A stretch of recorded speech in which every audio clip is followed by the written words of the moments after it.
ৰাতিপুৱাই আজি মাঘ বিহু ক'ব লাগিব।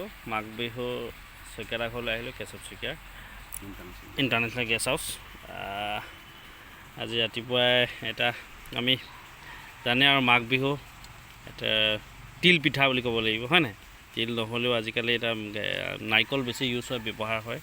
তাৰ পাছত এটা সুন্দৰ পিঠা দিছে, নিজে বনোৱা বৈ ভাল লগা। তাৰপিছত এনেকৈ আমাক খাদ্য দিছে ডিমে সৈতে। আৰু ইয়াৰ লগে লগে আৰু এটা বস্তু আপোনালোকক দেখাব বিচাৰিছোঁ, চাওকচোন আপোনালোকক। প্ৰথম খাম কাৰণে আপোনালোকক দেখাব বিচাৰিছোঁ, ৰাইজক গোটেই ইণ্টাৰনেশ্যনেল কৰিব বিচাৰিছোঁ বস্তুটো, যে ইউটিউবত দিব বিচাৰিছোঁ মই। বস্তুটো হ'ল আমাৰ গ্ৰীণ টিৰ সৈতে সংযুক্ত ৰ'জ ট্ৰী, হয়।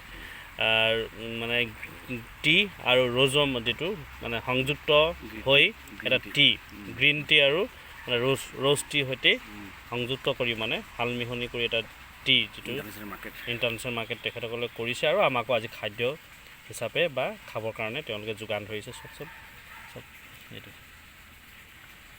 ৰ'জ টি বুলি কোৱা হয়, ৰ'জ প্লাছ গ্ৰীণ টি। হয়, অৰ্গেনিক।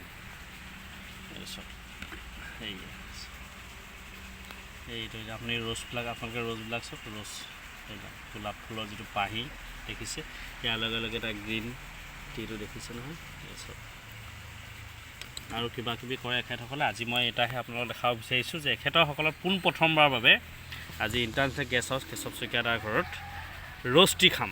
গতিকে আপোনালোকক দেখালোঁ খুব সুন্দৰতাৰে, আৰু পিছত আৰু আপোনালোকক চিনাকি কৰি দিম এখেতক, আৰু সময় আছে, গতিকে আজি নালাগে।